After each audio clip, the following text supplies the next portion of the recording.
welcome to the Startup and Running podcast, where we put the running back into running your business. I'm Ange McDonald, and as always, I'm joined by the wonderful Peter Brisbane. Hello, Peter. Hello, so good to be here, and welcome back from Japan. I was just going to say, so good to be back. This is our first official kind of podcast back, business as usual, post the school holiday period. Although the school holiday period is going on. I don't know if others have kids in public school, but mine doesn't go back until Thursday, which is a bit of a shock to the system. But anyway. Wow. It's quite the holiday. Yeah. Well, I feel like we haven't been in startup and running podcast world for an eternity. So it's really good to be back on the mic and talking to everyone. Absolutely. I was like, when I was logging in today, I was like, how do I do this? Where do I go? Yeah. What am I doing? It might also be the fact that I was up quite early this morning because I went and did a run club in Newcastle that started at 6:30, which meant that I had to leave here at like 5:30. That is an early start for a run club. Yeah. Especially on a Sunday. Yeah. But look, as much as that is the case, it was nice for it to not be too hot. True. While we're running. True. So, and how did you find it? It was great. It's called Not Another Run Club in Newey, and it's really taken off. I think I started following them on the socials like maybe towards the end of winter last year, and there'd be like a half a dozen people each week. And then it was slowly growing. I think today was their biggest yet. It was like 60 or 70 people. So it was cool. Lots of nice people. They've got it set up so it starts and finishes at a coffee shop in Derby Street in Newcastle for those playing at home. And it's just a 15-minute out and back down to the foreshore and along the foreshore. So basically everyone finishes at the same time. If you're faster, you just end up running further. So it's a good setup to encourage people who are a bit slower or people who want to walk. It's kind of an equalizer. So it's not a distance thing. You just run 15 minutes and then 15 back. Yeah. Okay. Interesting. Yeah. So lots of lovely people. Had nice chats to lots of people there. Encouraging people to sign up for. There's like a Hill to Harbour that I want to do. Yeah. In Newcastle in April. So there's a lot of chat about that. Yeah, so, I'm keen to do that actually. Yeah, I think we'll get onto that and sign up for that one because I think it's a good distance prep for the time that it's happening. So I think it's 12 Ks in our marathon training. Yeah. And that's it. Being in a race setting, you can push yourself in terms of time more than you would on a regular 12K. So let's do it. Commitment. Commitment. You heard it here on the podcast. Now that we've said it, we can't back away from it. Like everything, like the marathon itself, which this week I have been thinking to myself, I don't know if I can do this. I don't know if I have it in me. I know that you do have it in you, Peter. It's a mental game. You got this. It is a mental game. And maybe my mental state's not been all on positivity this week. But I'm super curious how you're sort of settling back in. It's been almost a week since you've been back, hasn't it? When the podcast comes out, it will be a week. It's been a few days since I've been back. I thought I'd have more trouble with the jet lag, which is only it's 2 hours difference. But then we were getting up later as well. Yeah. But we had a pretty horrendous 25-hour journey home from walking out of the hotel, getting onto the bus to walking in our front door. Yeah. And so we were exhausted. And so by the time, we basically went to bed early and that kind of equalized everything. And it's been fine. It's been fine if you can deal with any of that travel by just making sure you do not sleep until it's an appropriate sleep time. You can generally knock it on the head. Yeah. It was all pretty good. Had a great time away. Japan was lovely. Did a bit of skiing, did a bit of sightseeing. did a bit of running around Tokyo. Yeah. And how did you find it? It was good. It was like I was a bit nervous before I headed out on my first run, which was interesting, but it was lovely and nice. Um, and then I ended up doing the Imperial Palace. There's like an 8K. Well, by the time I ran from my hotel, it was like an 8K circuit around the palace, which there was like 50,000 people running. So that must be like where all the runners are. Standard, yeah. Yeah. So that was cool. And I got myself, because the dollar was doing well against the yen, so I got myself a pair of carbon plate shoes. Wow. So it's serious. It's very serious now over here. Yeah. They're not the full. It's not the fuller ones. I got some ASIC Magic Speed 4s. So yeah. Pretty excited. I have taken them out for a few runs, but I haven't really tested their limits with any sort of speed session yet. But I'm looking forward to doing that. Yeah, exciting. And otherwise, I found the food quite difficult, I must say.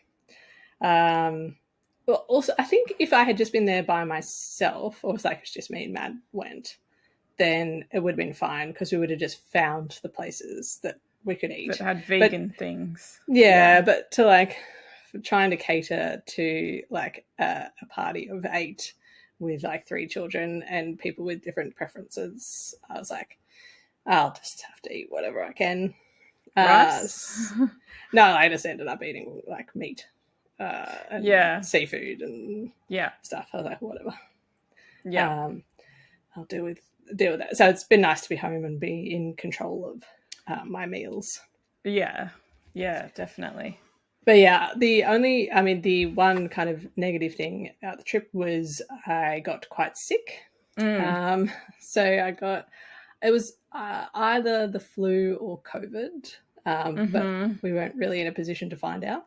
No. So it was wiped out for quite a few days when we were in Kyoto. And I got it, my mother-in-law got it, my daughter got it. And so that was a bit annoying. Also for like running purposes, I was really looking forward in Kyoto to doing some like hiking and like nice walk stuff, and that did not happen. Not up for it at all. Yeah, totally understandable. Yeah. So and then I've been fairly cautious in coming back as well, so just trying to take it easy, although my watch says I'm overreaching, so maybe I haven't been taking it easy enough. Well, according to social media, you did parkrun yesterday and you've done run club today, so you're doing pretty darn well, I think. Yeah, I also did a run on Friday where I did hill sprints at the end of it. Yeah. But I did like 4 30-second hill sprints at the end of it. But like when I say hill sprints, like when I got the top, I could not go any further. Like vomit territory? No, not vomit, but just like, you know, when you feel like your legs are like the lactic acid has reached a point where like your legs the wobbles not go any further. I was like, oh no, that's so that may have been, contributed to the overreaching. Yeah. Although it's interesting, I think, honestly, because I was looking at a bit of Garmin deep dive, like when you look on the app and it tells you you're overreaching, it has predicted like a band of like load that you should be in. And if you looked at the start of the month, where I am now would be within that band. Yeah. It's just it's based on your activity over the last few weeks. Yeah, not over like a longer term activity. Yeah. So I feel like everything's fine. But was it hard? Like, have you found it harder? It's like the last 3 runs. Yeah. Yeah. I haven't been. Yeah, probably. I think my heart rate's a bit like more elevated than it would otherwise be. I didn't go for any sort of PBs or anything when I was at parkrun, but still did like a tempo run. Yeah, because I had to I didn't run for about a week or so, like from a week ago. We went to Queensland for a few days and work and stuff. I didn't run. I did like 3 days in a row. My legs were killing. Oh no. Don't know, like, it's strange how quickly you sort of you lose that fitness. And Yeah. after doing Yeah. like 3 days in a row, yeah, my legs were sore. Yeah. Not My not legs. during the run, afterwards. Yeah. Yeah. Bit of DOMS. I've got one of those like massage gun things, and I was using it yesterday, and in the lounge room with and the family was there, and I'd be like, oh, oh, finding all these spots on my legs that were quite sore. Yeah, Um, that's like sometimes with the foam roller on the mm, calves. Kills. yeah, yeah, yeah. I'll say, how's the rest of your January going though? Have you met your expectations? I certainly have not. And I don't know, like I'm feeling like, so I've been quite busy in my job, working quite long days, so that's Yeah, getting me a bit tired, and so I haven't been springing out of bed to get into my training. yeah, And I that's meant I haven't trained as consistently as I wanted. I haven't I haven't been hitting my sort of ideal sort of 5 days of training, mm, 3 or 4 days, and not getting the distance in that I really want to get to. yeah, So that has been bumming me out a bit. I'm kind of in this head head spiral about it all, I think. So I'm hoping that February will be a fresh start. I'll yeah, get a bit more rested, and a bit more of that consistency and like routine that I was talking about in our thinking about our New Year's resolutions, because yeah, that's yeah. really what's required.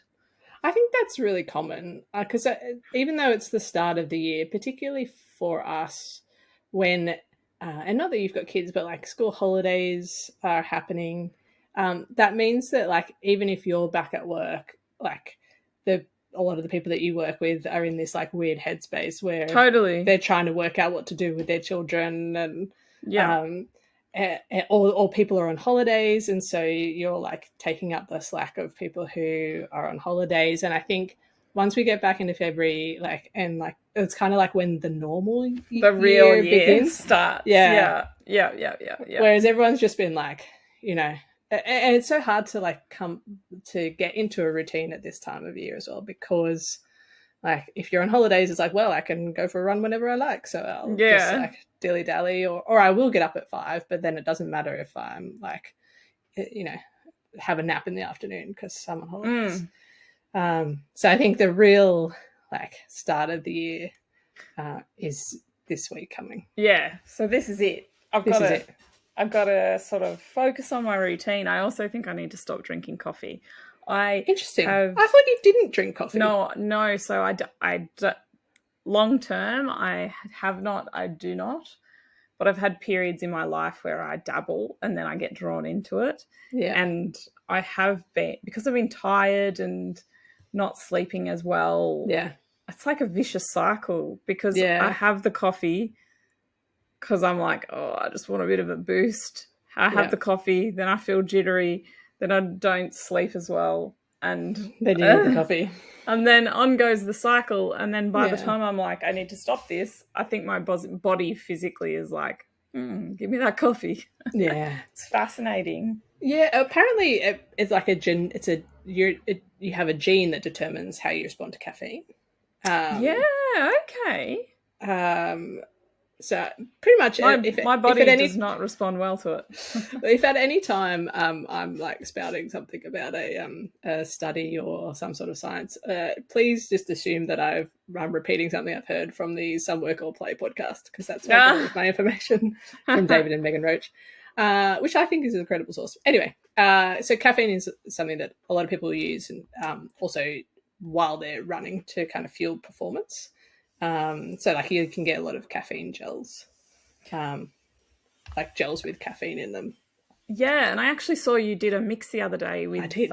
coffee and your vert. And Yeah. all I thought then was like, oh, I Oh, it was so would nice. throw up. No, because Not from the taste. I'm sure it tastes great, and tastes lovely. that's also why I get in this loop of having coffee, Yeah. because it tastes good. But it'd make me sick if I was Yeah. running. No, it was good. No, you know, as Ben has promised, no poo, no spew, and even with the coffee, I had no issues. Yeah. Yeah, no, it was good. But how, yeah, whether or not you respond well to that sort of thing is apparently genetically determined. So you can, if you want to do some sort of test to find out, you can. Well, I got a lot of stomach issues. I got reflux issues up the wazoo, etc. Yeah. And I definitely blame my father for that. So Yeah, just add this to the stomach gene yeah. issues from him. Thank you. Yeah. Well, yeah, that is. I mean, I love coffee. In fact, one of the most difficult things I found about Japan was the totally lack of any good coffee. Yeah. Yeah. So And I've really been. lack I've of been in a strength. caffeine. Yeah. I've been such a caffeine deficit. No, it's not even the strength. It just tastes bad. Yeah. Like it's like they don't know. Maybe they don't know how to roast the beans, or Yeah. like there's a barista issue. I don't know. There was a fancy Starbucks in Tokyo that was not far from our hotel, and it was like serviceable. Yeah. But everywhere else was horrible. I actually got one coffee from one Starbucks, and I just threw it out immediately. Oh my gosh, even Starbucks, because normally, usually, like if you're in a country where it's not good and you cannot guarantee the quality anywhere, Starbucks is like semi-reliable. So No, it's interesting. It must be like the flavor that they've gotten used to or something. it was horrible. So I was excited to get back. We exited the arrivals at Sydney, and there was a McCafe, and I Yeah. was like, "I'll have one, thank you." And then Yeah. I got another one before I got on the train to come back to the Yeah. Underbelly. So yeah, I was like, "Okay, I'm good now." Yeah. Also, strangely, like for a country, and look, maybe this is my prejudice and a gross generalization, but I was under the impression that a lot of Japanese people were lactose intolerant. I would have said that they don't have a lot of lactose, but Yeah. yeah. So, like everything was like had milk or cheese. Like everything that I was trying to get, I was like, why are you putting dairy in everything? Yeah. Anyway, Yeah. it was very strange, and I was like, where is all the soy milk? There was no soy milk. So I don't know that it's a thing many places. Soy It was milk. insane. I think we need to, because I where was I'm gonna I? have to travel with soy milk. Is what I'm discovering. Yeah, like actually, Yeah. where was I? I feel like when I was in Europe last year. I also was looking at the milks, and there was nothing. Right. No other option. All right. Well, I mean, that's good information for traveling, but also potentially like markets as yet Yeah. untapped that we could Yeah. get some soy milk or some But almond milk into it. Interesting in the country of soy. Exactly. Not to have any soy milk. This was I was like, where's the soy milk? Anyway, there's a few places had it. They're not using the soy for everything it's got. No, I did manage to get some, but usually it was like I felt like I was having to make some like backhanded agreement with some person working in a hotel to acquire soy milk. Yeah. So look, anyway, the struggles. Yeah, first world problems. Do you have soy here? Yeah, When you I have. or you have I mean, this is oat or yeah, it's very boring milk chat. If you want to know the specifics, when I go out and get coffee, I get almond milk.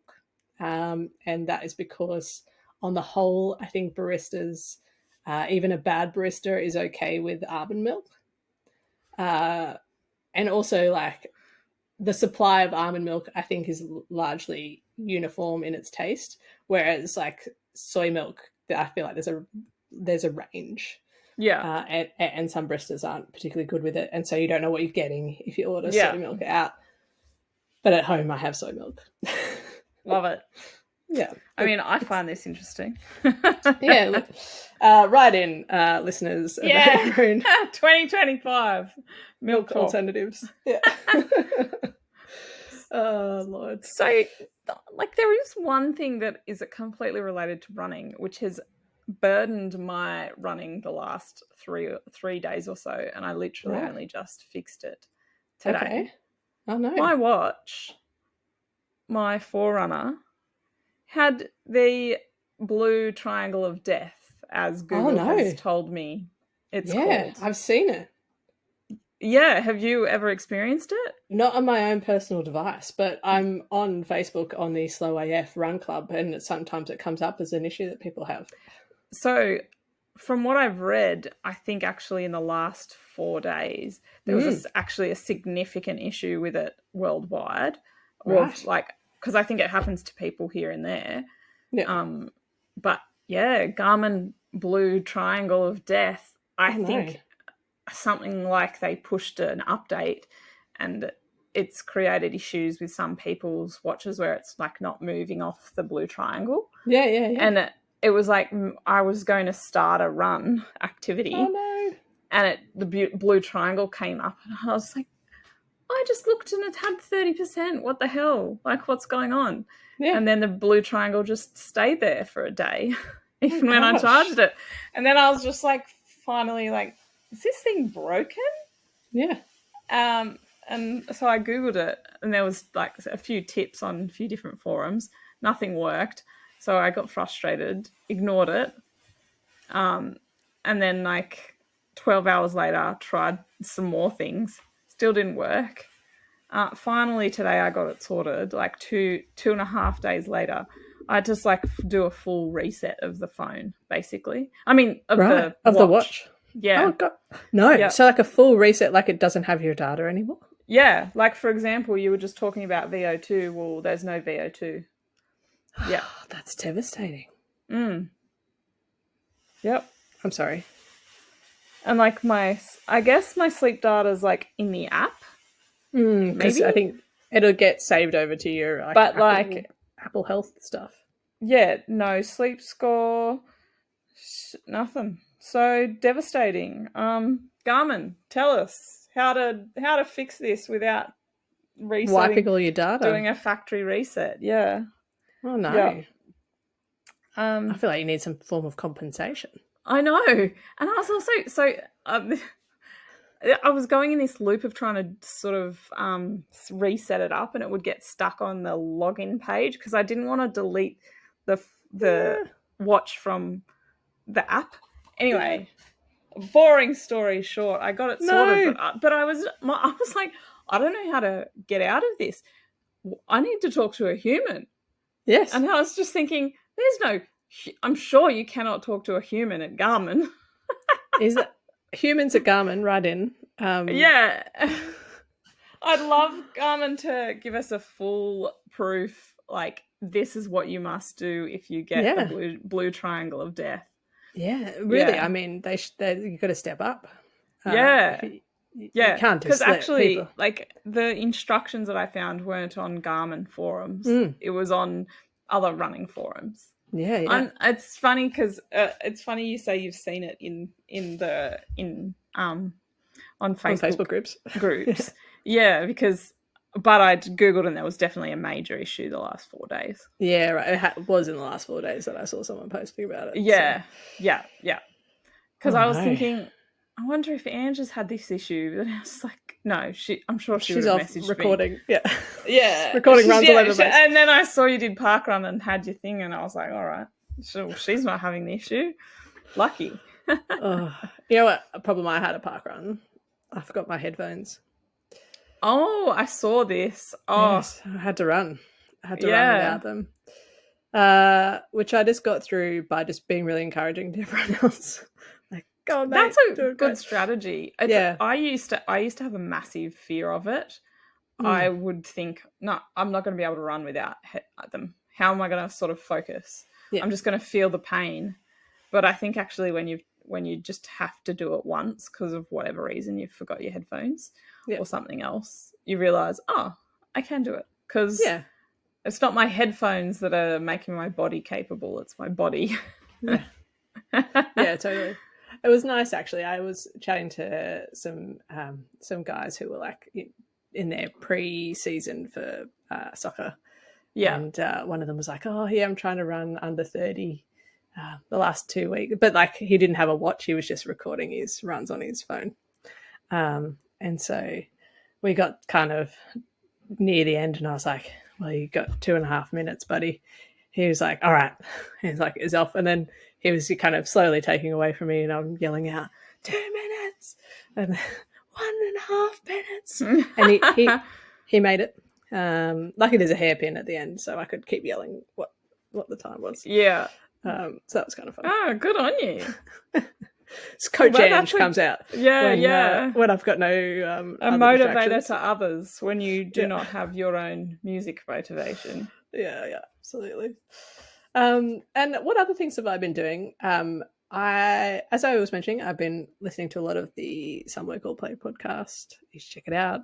They actually know things about running, as opposed to us who just like to talk about it and like share our experiences. About milk types. Yeah. It's a nice, you have a little bit of this and a little bit of that, and it's a full experience. So I'm also on their Patreon, which is if anyone is interested in running and like racing and doing marathons and that sort of stuff, highly recommend. So David Roche used to write for, I think, Trail magazine or something like that. But now all of his writing is just on Patreon. Okay. And so you get like multiple articles a week where he's writing about different scientific studies, and then you get an extra podcast episode in addition to the one that the normal one that they put out. And one of his most recent ones was on heat suit training.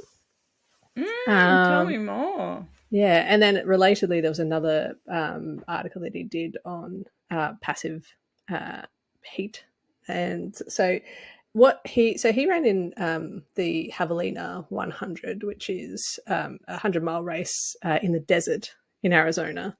Oh my goodness! Yeah, and it was 100 degrees the day that he ran it, so like 40 degrees. What? Yeah.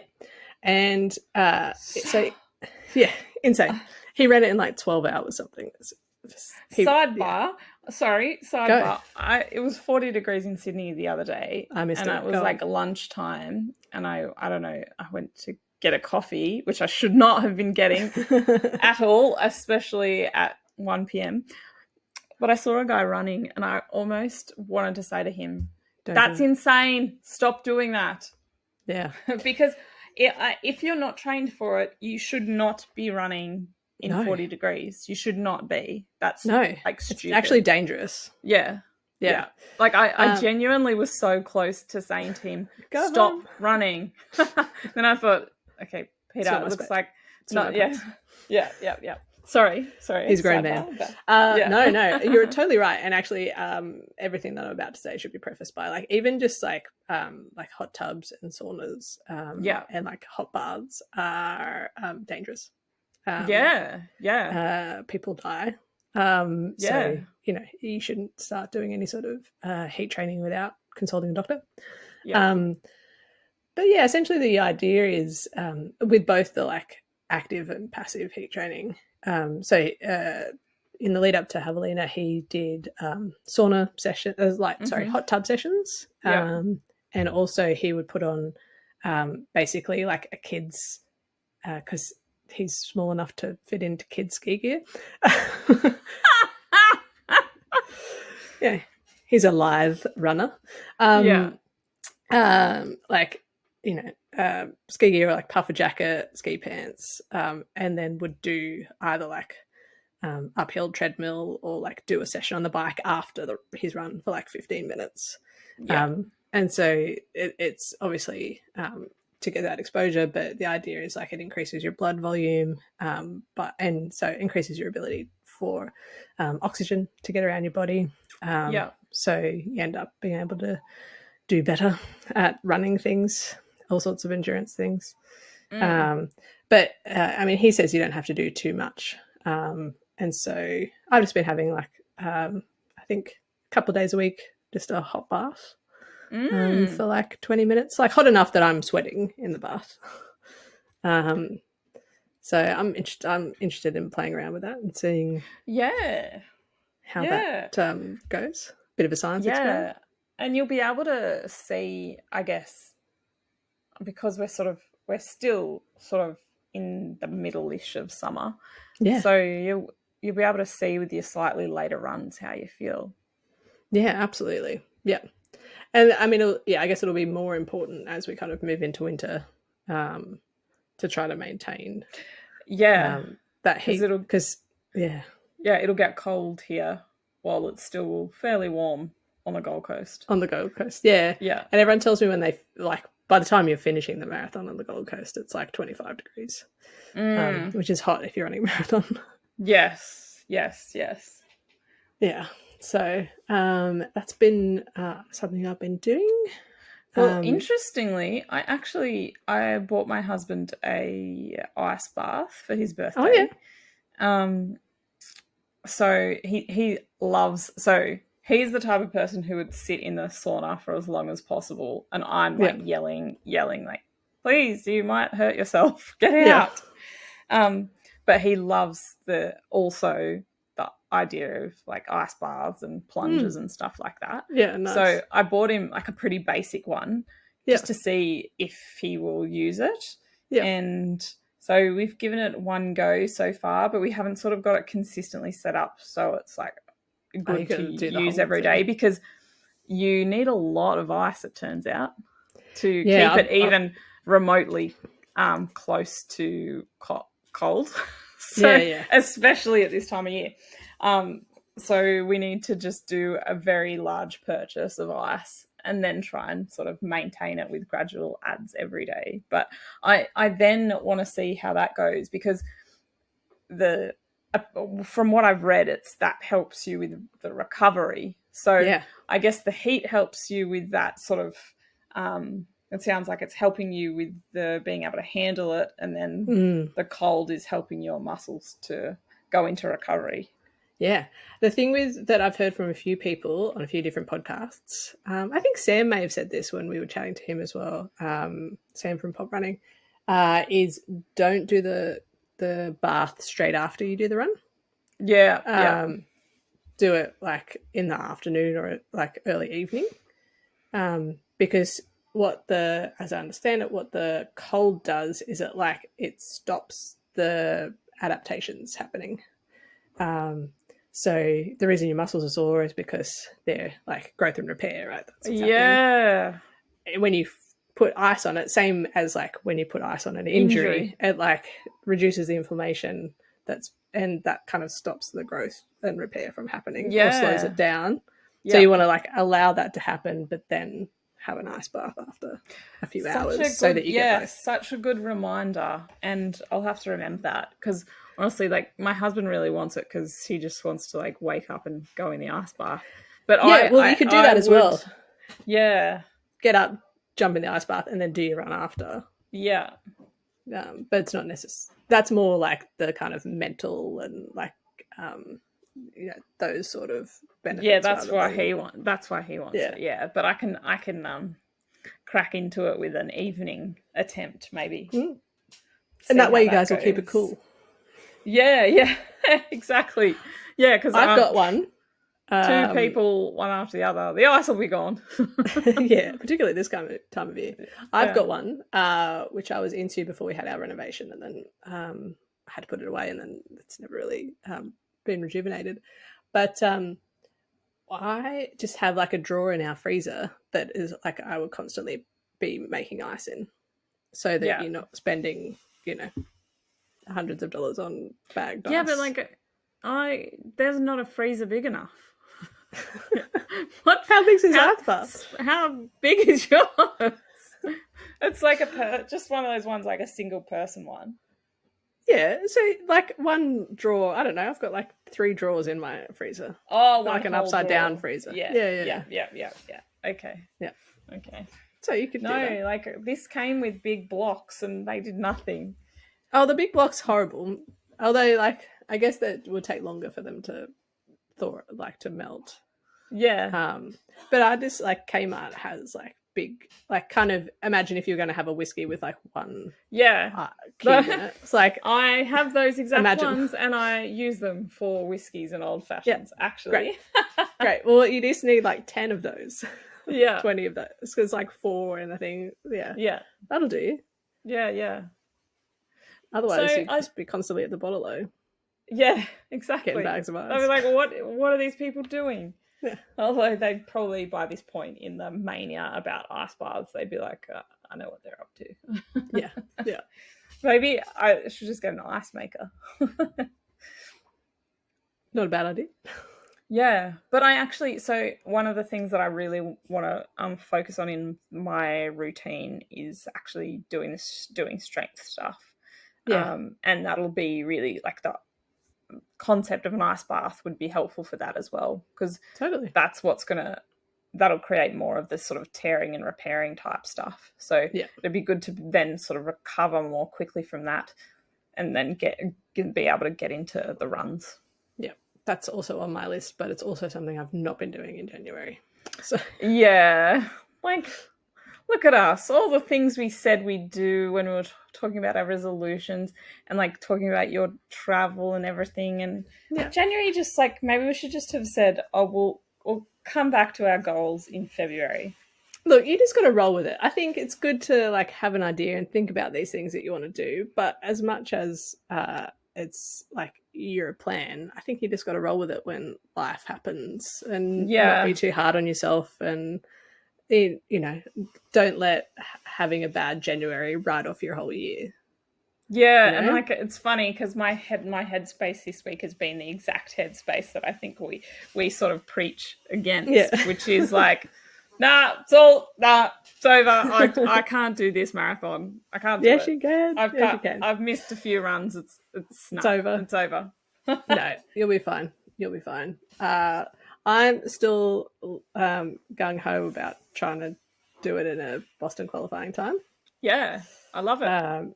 So actually, by the time this episode goes out, we should have some more information on the website about our training plans. So with Project Run. So I will put a link in the description. At the moment, we're still finalising those, so I can't really talk to you about it. But all of the information will be on the website. And so, yeah, I'll be interested to see what Akana has to say about my grand Boston qualifying time plans. Yeah. And I think actually it'll be good for both of us to sort of shift focus now to like get serious, but I don't want to.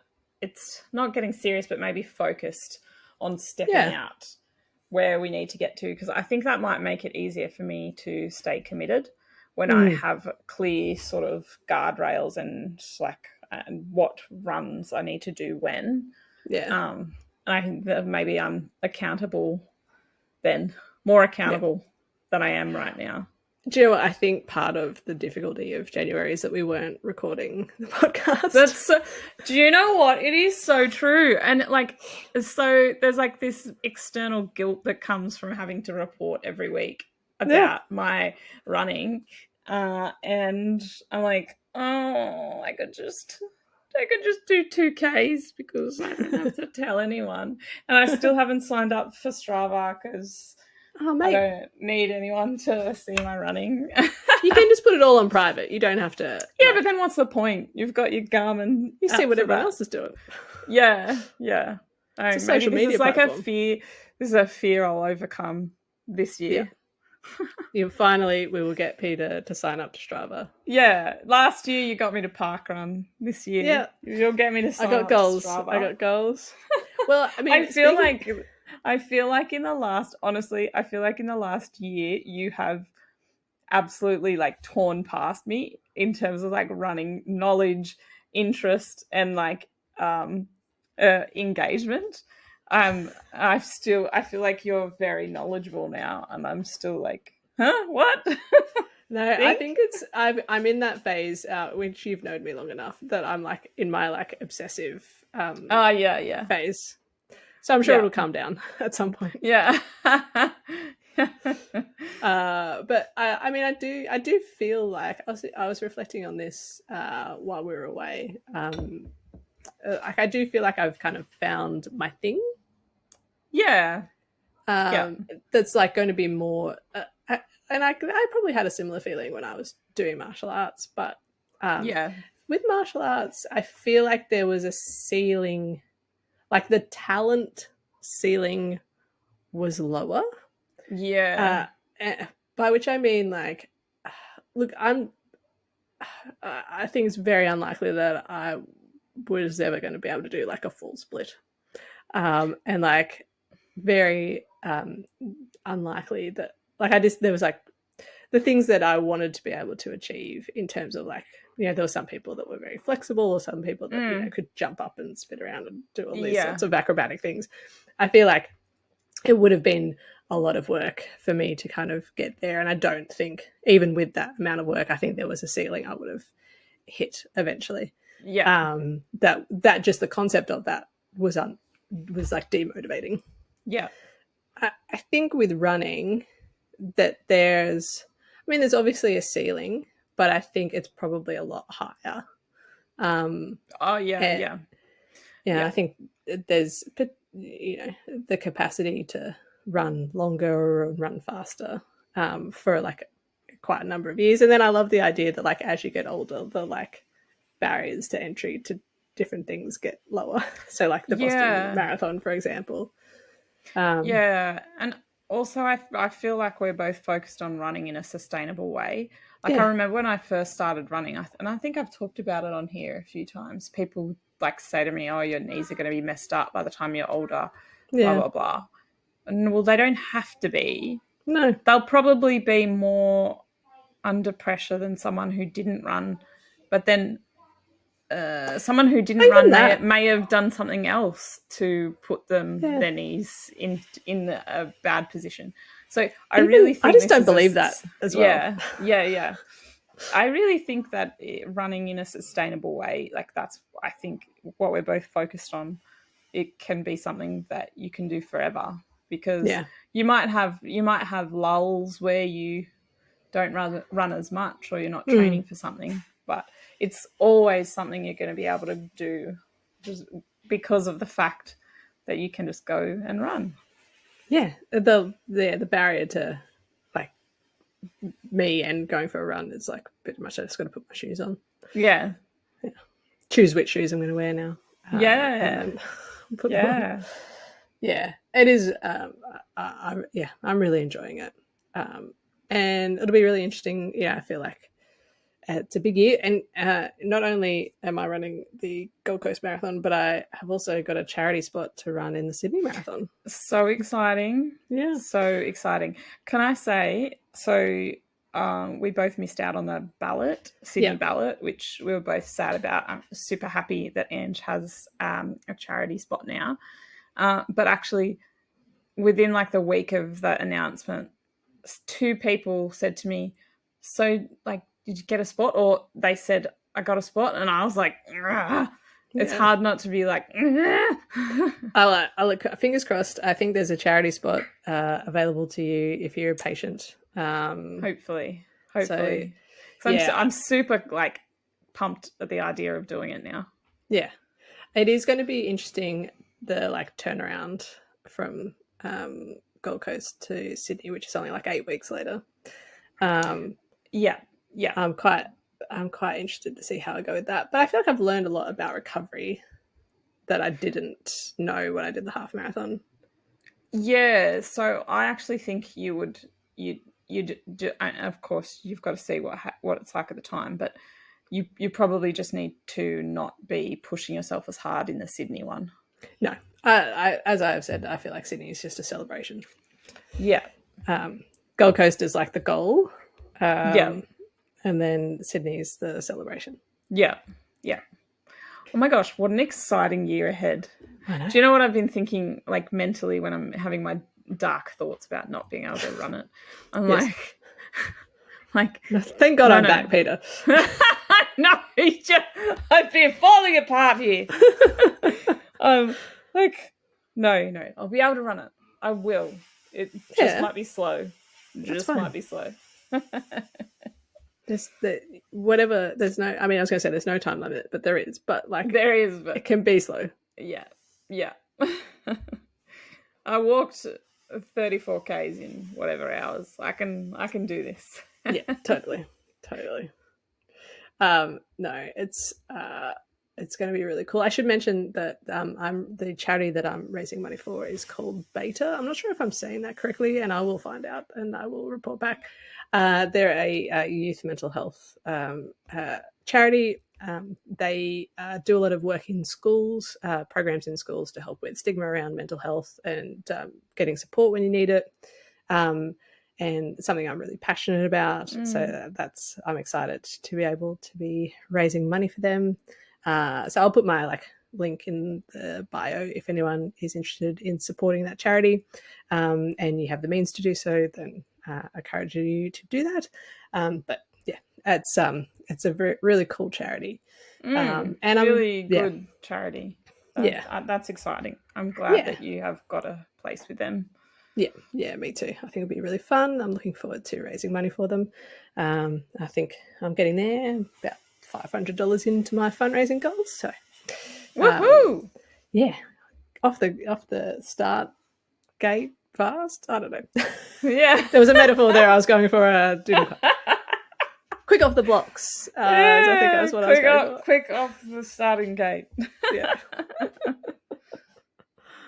Well, what's your plans then for Feb? What are you wanting to achieve? So I actually have a lot of travel for work, so it's going to be hard. But I guess I need to sort of center myself on maintaining some sort of a routine amidst that travel. And it does make my workday better if I get the run out there. So I need to sort of focus myself on that and get my sleeping good. Yeah. I honestly think it's when I get busy and I get to bed later, my sleep starts falling apart. That's when my running suffers. Yeah. So it's such a important balance to make sure I'm getting the sleep I need. Yeah. Or maybe when you're tempted to have a coffee, you should just think, no, a run will be better. So depending on the timing, you just no. This is I have to quit it. It does not agree with me. So I'm quitting. This is my commitment. And next week I'll have to tell you if I've stuck to it. Yeah. It is so hard though, when you are feeling run down like that to know what the best thing is to do. And look, I think sometimes the best thing is to go out and have the run and even if you're feeling tired, but I think there's other times when that's not the best thing to do for your body. And only you can really know that. But it's fingers crossed. I've been it's probably something it'd be good for us to talk about in more detail. How do you know really in your body when it's the time to push yourself or not? Yeah. Maybe we need to get Jackie back on. Yeah. Actually, I the other thing that I did was I had a blood test ages ago, and so because I wanted to get my iron levels checked, which is something I regularly do because I'm a vegan. I got the report back from the doctor, which was just everything's fine. And I was like, great, can I have a copy of the actual results? And they're like, sure, we can only do it in paper. So we will print it out for you. You can come pick it up. And it's this was in December, and I was I did anyway. So I finally went and picked up, and I've sent them through to Jackie, and we're going to have a consultation. Oh yeah, cool. But I think I think there's an interesting thing with that, because I don't think everyone would go and get the actual results to have a look at them. I think most people would just trust their doctor. But I think that when you're training for something like we are, even though we're not elite athletes, I'm kind of treating myself as if I am. I think there's a difference between what's in the normal range of okay for your body versus what's optimum to enable you to deal with what you need to do in life. And I think that includes the stress of work and the stress of training for something. And so when I looked at my iron levels, they're on the low end of the range. And so I think there's real potential for some real benefit there to move them up into kind of the mid to kind of upper end of the range, and see how I feel there. Yes. excellent point. And it's really good to sort of unpack because I have had ongoing issues with iron. Mm. And yes, they will say to you, everything looks fine. But if you actually look at it, and because I've sort of I also have had iron tests a lot over the years because I Yeah. have issues with iron. And I've realized that over the years, I feel crappy when my iron is low, but not in the low Yeah. range. Yeah. And one of my doctors said once, yes, because it impacts everyone individually, and Yeah. these ranges have been sort of arbitrarily set Yeah. for the average person, but everyone's going to be different. Yeah. And that's why I think it's important to look into it. You've inspired Yeah. me to go and get some blood tests because even when it's getting low, I feel it. Yeah, yeah, absolutely. I had an infusion probably 2 years ago. I did as well. Yeah, and I think for me the infusions tend to last about 2 years. Mm. But I want to just supplement now rather than having an infusion because I don't feel. I don't know about you, but some people talk about getting the infusion. They're like, "Oh my god, felt amazing afterwards." No, Could have I like, didn't. no, Disappointingly, I was honestly like, come on, I want that yeah. burst that everyone talks about. I didn't get that. Yeah, I didn't Yeah. get that either, and I want to try just doing an oral supplement, and I have been, but not guided by Yeah, so expertise. so I seemingly have issues with absorption, which is Mm, why I went with the infusion. Um, and it absolutely shot up well beyond anything that I could achieve, even with supplements. So for that reason, it definitely works. But yeah, yeah, yeah, because iron is not that great on your stomach. Like, no, of course, the benefits are, but on your stomach yeah, and digestion, not good. yeah, yeah. Yeah. I'll see how I go. The one I've been taking so far is okay, but Yeah, I'm interested to see how your consultation goes. You're inspiring me to think more holistically. That needs yeah, to be our mantra for the next 5 months. Like yeah, holistically holistic. thinking about our bodies and preparation. Totally. The other thing, I mean, I think in line with that, we're just like coming at it from like a bit more of an intense point of view, which is where I am at the moment, is like I'm thinking elite. Like, Yeah. okay, sure, like yeah, I want it to be in a range where I can be elite. You know, the training and Yeah. like the body and all that sort of stuff. Yeah. Whatever that means for me. Um, yeah, but yeah, it is like looking at it and obviously like there are lots of things you can do if like money is no issue. Yeah, exactly. And time. And time. If So money that was no issue, you could go train in that. You know that like what are Kenya. those things? Yeah, in like rooms without Oh yeah, and you're on the treadmill either. yeah. What are Get they you like a called where the pressure's lower? But I guess Gold Coast is barometric flat. Doesn't really chamber. matter. Yeah, that. Yeah, Yeah. I could. I don't know what benefit that would have, but I still Yeah. think something I could do. But there are so many supplements. In fact, in a few weeks, we're going to be chatting to Jimmy, who is from Aid Station, which is a supplier of supplements for endurance athletes in Australia. And so like nutrition and hydration and all that sort of stuff, which I'm so excited to talk to him because so often I go onto the website and I'm like, there are so many options. Overwhelming. I'm so overwhelmed. I was like, should there be carbs in my drink? I don't know. What's the difference? But like, is that expensive? Is that very cheap? I don't know.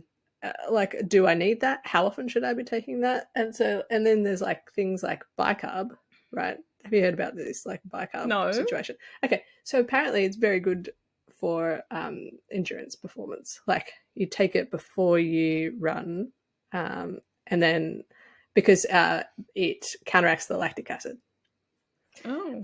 But like if you just had like a scoop of bicarb in a drink or whatever, first of all it would taste yucky, and it probably give you the shits, like quite literally.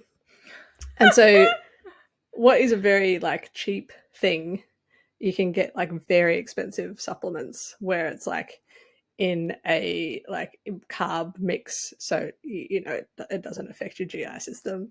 And then there's like ketones that you like help your mind, and there's so many things. If you had all of the money, then you could be doing all these things. But anyway, and again the time, because honestly, like I struggle to remember to take my tablets totally. because back to my stomach issues, I cannot take a lot of tablets on an empty stomach. And so like can't take it when I first wake up, and so then I forget. But I'd love some tips about like the best investment, or like if you're going to have two things you take in addition to your protein powder and your like hydration stuff. Yeah, what? I mean, because you've been feeling a bit under the, like, you know, not performing optimally, I'm sure you'll start to get ads for like all of these NMD supplements. Maybe just because I'm getting old, but the like anti-aging supplements. It's like Age Mate, and then there's like AG1 and all of these like longevity supplements. Are you listening, Siri? I'm sure she is. I'm already getting them. I just get ones like a lot for like immunity and like energy, which is like on target. On target. Yeah, well, you know, look forward to the NMD supplements. She can't even hear you, and I know what's going to come, isn't it, Siri? Totally. You can report back next week. Yeah. On the caffeine situation and whether you've got the targeted ads. Yeah. Well, Pete, this has been a delight. Absolute delight. It's great to be back, and I already feel so much more motivated. See, well, look, really, we're doing the podcast just for us. Yeah. Listener, you're welcome to join in, but really we're here just to motivate each other to achieve our goals, and hopefully we're helping you do the same. Yeah. And our goals in a beginner and a beginner experience, elite mindset. Elite. I almost considered changing my word of the year from consistency to elite. So maybe good. I can have two. Yeah. Maybe I'll steal consistency. Yeah, we can be consistently elite.